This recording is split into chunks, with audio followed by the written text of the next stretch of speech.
So apparently a lot of people are confused. Why do they say Black Lives Matter? I can't tell you the number of people who've said to me, what? All lives matter.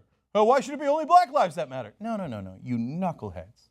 That's not what Black Lives Matter means. It doesn't mean only Black Lives Matter. No, it means that Black lives historically and today have not mattered.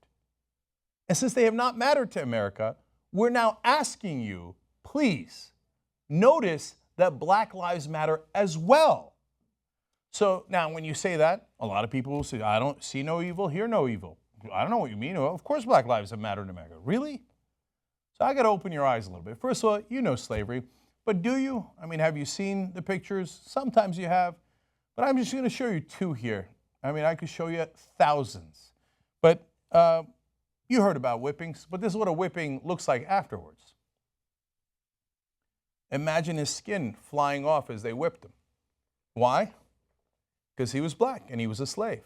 And he had the audacity to not listen to his white master. Did Black lives matter then? Did they matter when they hung him? Did they matter when they raped him? When they enslaved him in the first place? Did they matter then? No, they did not matter. They have not mattered. That's what we're trying to get you to understand. Okay? These are very benign pictures, okay, about slavery. I can give you 1,000 worse, but here, I'll show you another.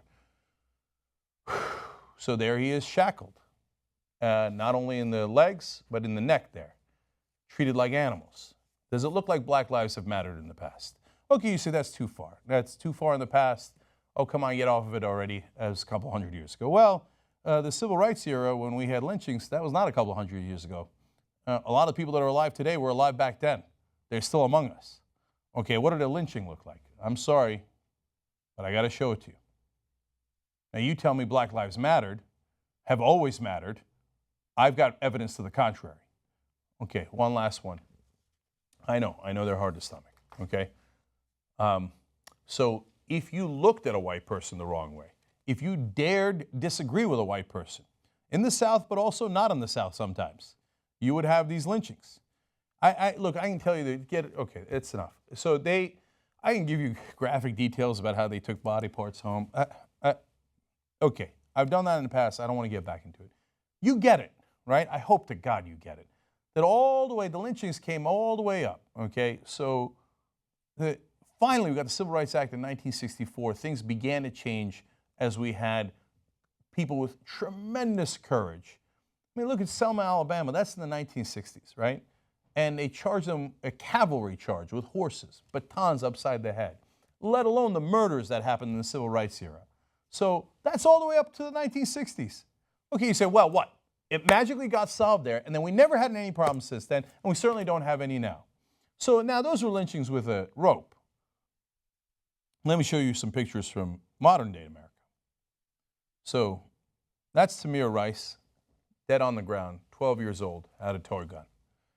They didn't ask him if it was a toy gun. They didn't care.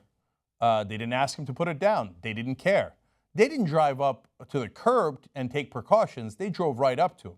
They didn't give him 4 seconds or even 3 seconds. They shot him dead in 2 seconds. Because they didn't care. It's not like they said, okay, well, we're going to go murder a black kid today. But they thought that life is not that relevant.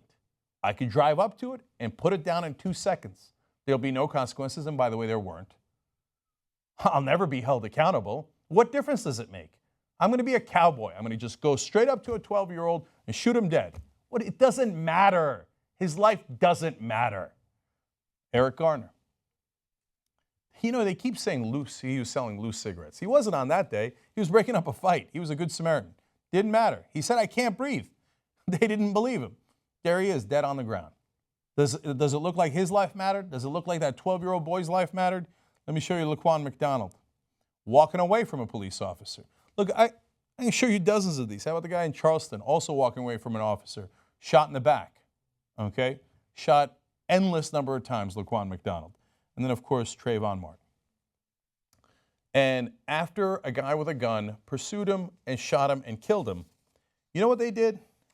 They did a criminal background check, not on the shooter, but on Trayvon Martin. They saw a person who was not black with a gun who had just shot someone. They didn't do a toxicology report on him. They didn't do a criminal background check on him. They saw a black teenager dead on the ground. They said, let's immediately do a criminal background check on him and a toxicology report on him. And after his death, they start talking about how he might have once smoked marijuana. He might have once gotten in trouble in school. Because if you're black, even if you've been shot and killed, no, it was your fault. We're going to dig into your past, find the smallest infractions, which we could find on almost any American, and then we're going to turn around and go, well, I mean, he once smoked pot. He once got a detention in school. Didn't he really have it coming?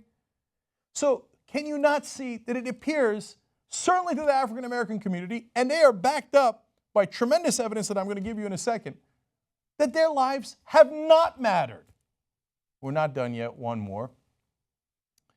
This is a new picture of Alton Sterling, who was just killed 2 days ago. Now, of course, there's a new killing in Falcon Heights of another innocent black man. But they told us, no, we had to kill him, even though we were right next to him. In the beginning, that cop was on top of his chest when he started shooting because he had guns in his hands, or he had a gun in his hand. Did it look like he had a gun in his hand? He's dead. And of course, immediately after his death, well, what did he do back in the 1990s? Because they all had it coming. You see, you looked at a white person the wrong way. You looked at now the new thing is you looked at a cop the wrong way. You looked at your waistband the wrong way, you put your arms in the wrong way, and you're now dead. Does it look like their lives matter? So when people say Black Lives Matter, they're trying to get you to recognize, oh, if I wouldn't pull up in the suburbs and immediately shoot a 12-year-old white boy, and you know the cops are going to be a little reluctant to do that, because then they might be in a world of trouble, maybe I should also be reluctant to shoot dead a black boy or a black adult who is unarmed, or I've got subdued in the case of Alton Sterling there, or who didn't do anything wrong in the case of the Falcon Heights shooting. Now, these are not just anecdotal evidence. Let me give you the hard cold reality. So far this year, 136 black people have been shot and killed by cops.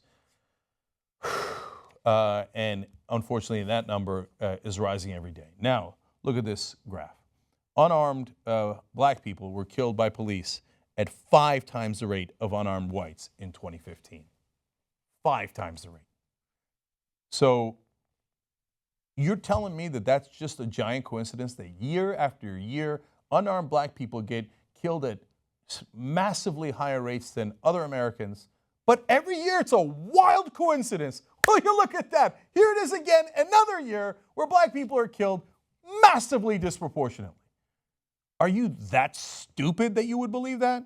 Please tell me you're not that stupid. No. The only people who say that is people who don't mind that fact, who want to ignore that fact because it's inconvenient for them. Oh, that's uncomfortable. Maybe they were right all along.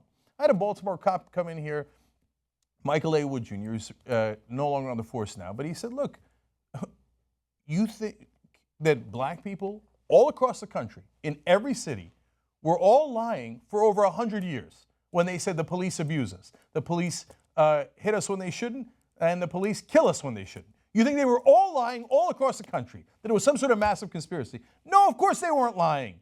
Yes, it does happen. Yes, they do get targeted more, and it's in the evidence here. Okay, now I'll give you more. Nearly 1 in 3 black people killed by police in 2015 were identified as unarmed, though the actual number is likely higher due to underreporting, according to Mapping Police Violence. You're armed, then they say, oh, you got a gun. If you're a white guy who's got a gun, you're a Second Amendment patriot. You're a black guy who's got a gun, yeah, well, of course we had to shoot you, you had a gun. And even if you don't have a gun, 1 out of 3 times that they kill you, they're like, yeah, you don't have a gun, but on the other hand, you are black. So now people will point out, hey, more white people are killed by cops in the country. So it's true. Look at this stat. So far, 275 white guys have been killed this year, 136 black, 86 Hispanic, Latino, etc. Yeah, blacks are 13% of the country. So that number is massively disproportionate. Yes, do more blacks get killed by cops than whites? Of course they do, and you can see it in the numbers. They're only 13% of the country, but nearly half of the number of people killed as whites, which is an unbelievably higher percentage of the country. Okay, in case you're a little slow, I'll give you more numbers. Now, this is a certain demographic here. Black males between the ages of 15 and 34, so the younger black males, were 9 times more likely to be killed by police officers than any other demographic. This group also accounted for 15% of all 2015 deaths from law enforcement encounters, despite making up just 2% of the U.S. population. Young black males, danger, danger, danger. We're told every day that they're a threat, and we're trained all the cops, put down the threats. And then you send them out into a black community, and all they see is threats. Okay, one more number for you guys. Now, this slightly different demographic. Black teens were 21 times as likely as white teens to be shot and killed by police between 2010 and 2012, according to a ProPublica analysis of the FBI data. So is the FBI part of the Black Lives Matter movement? Are they also lying? Are they exaggerating? Are they crying racism? Because this is FBI data. So when it comes to young black males, in this case, black teens, 21 times more likely to be shot than white teens by cops. Yes, there is such a thing as unconscious bias. Yes, there's also such a thing as conscious bias. That also exists. You put those two together, and then you train cops to shoot anything that looks remotely like a threat, and what do? 1, they shoot a lot of people. 2, a lot of those happen to be black. And 3, it is demonstrably provable that they are disproportionately black. So when they say Black Lives Matter, they don't mean that Black Lives Matter more than other lives. Are you insane? They're just saying, for God's sake, can you not see that our lives matter too? Because in the past, and unfortunately even today, these are numbers from 2010, 2012, 2015, 2016. Even today, our black lives don't matter. So please, for God's sake, America, understand, acknowledge, and work towards getting to a new reality where black lives actually matter. That's what they're saying.